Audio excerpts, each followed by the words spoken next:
तो चलिए आज ईएमआरएस हॉस्टल वार्डन के टीयर 1 और टीयर 2 के सिलेबस की चर्चा करते हैं। जैसा कि फेज 1 में जो एग्ज़ाम पैटर्न था उससे अलग पूरा फेज 2 में एग्ज़ाम पैटर्न आया है। इसके लिए टीयर 1 और टीयर 2 का एग्जामिनेशन होगा। टीयर 1 जो है बेसिकली आपका एक तरह से क्वालिफाइंग एग्जामिनेशन है, प्री एग्ज़ाम है, और टीयर 2 जो है वो आपका मेन एग्ज़ाम है। टीयर 2 पे ही आपकी मेरिट बनेगी, आपका सिलेक्शन होगा। तो चलिए इसमें हम हॉस्टल वार्डन में क्या सिलेबस है उसको हम समझ जाते हैं। तो सबसे पहले हम लोग टीयर 1 को समझते हैं, जो आपका बेसिकली प्री एग्ज़ाम है और 1:10 के अनुपात में इसमें से सिलेक्शन होगा टीयर 2 के लिए।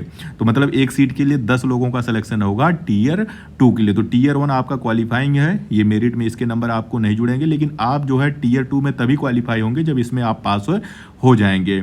इसका एग्ज़ाम पहले होगा, जब इसमें से आप सेलेक्ट हो जाएंगे तो इसका रिजल्ट आएगा, फिर टीयर 2 का एग्ज़ाम होगा। तो पहले हम टीयर 1 का एग्ज़ाम की बात कर लें। तो जो टीयर 1 है आपका, वो जो है 100 क्वेश्चन इसमें रहेंगे, 100 नंबर का पूरा पेपर होगा और 2 घंटे का ये पेपर होगा। मतलब 100 एमसीक्यू क्वेश्चंस आपसे पूछे जाएंगे, एमसीक्यू क्वेश्चन पूछे जाएंगे। एक क्वेश्चन 1 नंबर का होगा। इस तरह से टोटल पेपर आपका 100 नंबर का होगा और इसके लिए आपको 2 घंटे का समय मिलेगा। अब इसके हम सिलेबस की बात कर लें तो इसमें जो है 5 पार्ट आपके जो है, जो टीयर 1 है उसमें है। पहला पार्ट आपका है जनरल अवेयरनेस का, जिसमें 10 क्वेश्चन पूछा जाएगा, 10 नंबर का, 10 एमसीक्यू क्वेश्चन होंगे 10 नंबर का।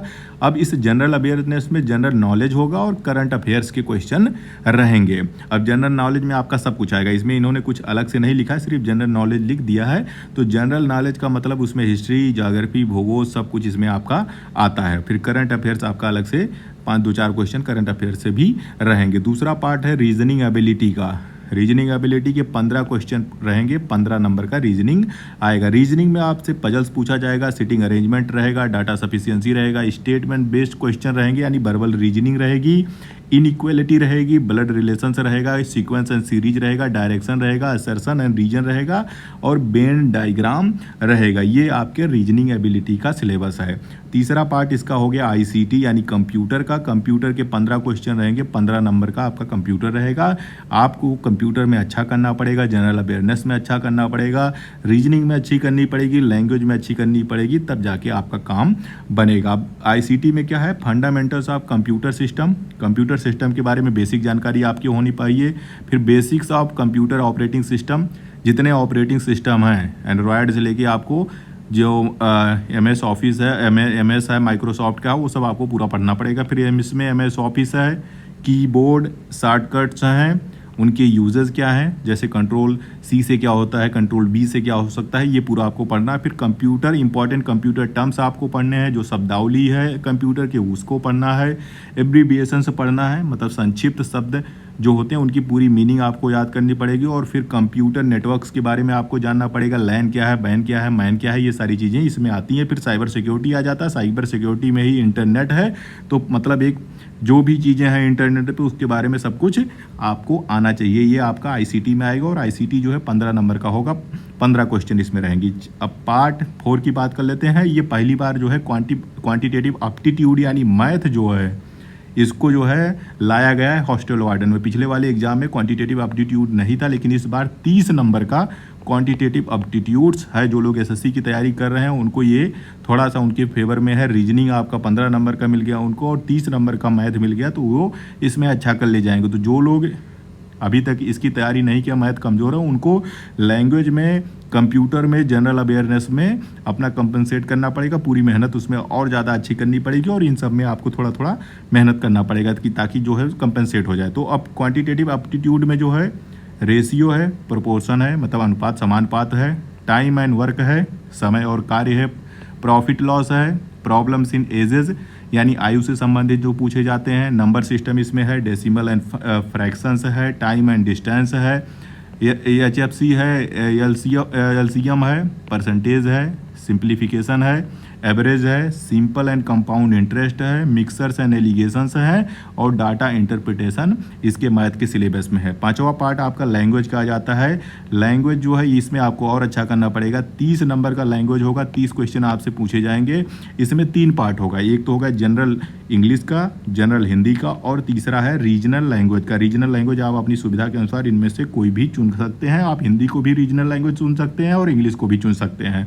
तो 30 नंबर का आपका रीजनिंग जो लैंग्वेज है वो आपका रहेगा। अब जनरल इंग्लिश में क्या है, जनरल इंग्लिश में है वर्ब्स है, टेंसेस हैं, वॉइस है, सब्जेक्ट वर्ब अरेंजमेंट है, आर्टिकल्स है, कंप्रीहेंशंस है, फिल इन द ब्लैंक्स है, एडवर्ब है, एरर करेक्शन है, सेंटेंस रीअरेंजमेंट है, अनसीन पैसेजेस हैं, वोकैबुलरी है, antonyms, synonyms, grammar, idioms, phrases. ये वही है जो पिछली फेज 1 का सिलेबस, मतलब जो फेज 1 में 2023 में आया था, ये तो सब सेम है, ये पूरा सेम है।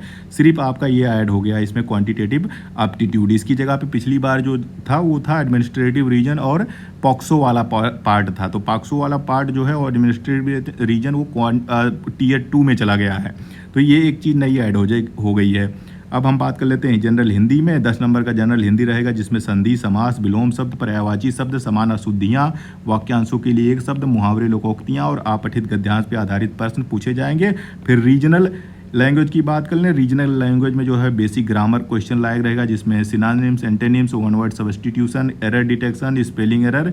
ये हायर सेकेंडरी लेवल का यानी 10+2 लेवल के जो बेसिक ग्रामर है वो रीजनल लैंग्वेज में पूछे जाएंगे। ये पूरी भाषा है जिसमें आप जो है इस 30 में से कोई भी भाषा आप रीजनल लैंग्वेज के रूप में चुन सकते हैं। इंग्लिश को भी चुन सकते हैं और हिंदी को भी रीजनल लैंग्वेज के रूप में चुन सकते हैं, तो कोई इसमें समस्या नहीं है। अब हम बात कर लेते हैं टीयर 2 की। यहाँ पे ये भी बात याद कर लीजिएगा कि 1/3 1/3 की निगेटिव मार्किंग है। अगर आपके 3 क्वेश्चन गलत हो जाते हैं तो समझिए कि एक नंबर आपका पूरा कट जाएगा। हर गलत क्वेश्चन पे आपके 1/3 अंक कटेंगे क्योंकि निगेटिव मार्किंग है जहां भी एमसीक्यू क्वेश्चन आपसे पूछे जाएंगे। अब हम बात कर लेते हैं टीयर 2 का सिलेबस का। टीयर 2 का सिलेबस 2 पार्ट में बटा हुआ है। 40 क्वेश्चन जो होंगे वो एमसीक्यू पूछे जाएंगे। 40 क्वेश्चन टीयर 2 में एमसीक्यू होगा और 60 नंबर का आपका पूछा जाएगा डिस्क्रिप्टिव होगा, जिसको आपको लिखना पड़ेगा, जिसे आपको लिखना है। तो ये जो 40 नंबर का एमसीक्यू है वो पूरा उसका सिलेबस यहाँ पे दिया गया और इसी में से आपको डिस्क्रिप्टिव भी पूछा जाएगा 60 नंबर का। ये जो 60 नंबर का होगा ये 15 क्वेश्चन रहेगा।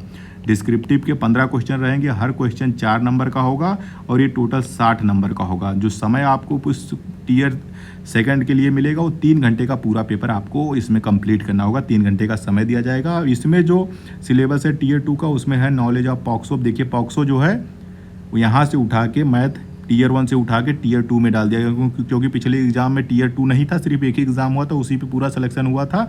तो पॉक्सो आपका टीयर 2 में आ गया। पॉक्सो आ गया मतलब जिन लोगों ने पिछली बार तैयारी किया था ऐसा नहीं कि उनका सब कुछ बेकार चला गया। वो जो पढ़ा हुआ है ये आपको टीयर 2 में हेल्प कर जाएगा जिन्होंने पिछले फेज में तैयारी की थी।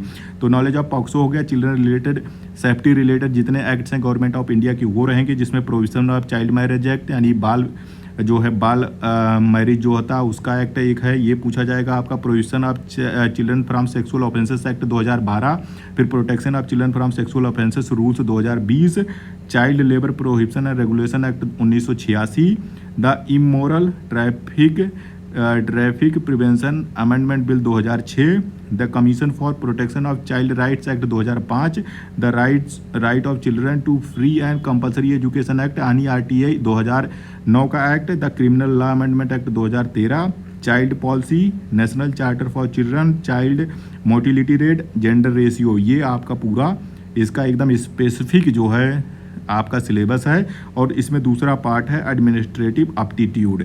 एडमिनिस्ट्रेटिव एप्टीट्यूड में जितना है कि handlings of large number of students, managing consumables and inventories of the hostels, ensuring safety and security of children, ensuring segregation of male and female students, ensuring cleanliness hostel premises, record management of the children. ये पूरा आपका tier 2 का exam का syllabus है। अब इसमें से यहाँ भी आप लोग नोट कर लीजिएगा कि जो MCQ है उसमें 1/3 की नेगेटिव मार्किंग यहाँ भी रहेगी। तो ये पूरा आपका टीयर 1 और टीयर 2 के हॉस्टल वार्डन का पूरा सिलेबस और एग्ज़ाम पैटर्न हो गया। इसमें हम पूरा विस्तृत आप लोगों के सामने जो है पॉक्सो भी पढ़ाएंगे, ICT भी पढ़ाएंगे और हिंदी का लैंग्वेज जो पोर्शन है वो भी हम आपको पढ़ाएंगे। इस संबंध में कोई और जानकारी चाहिए तो कमेंट करके ज़रूर बताइएगा।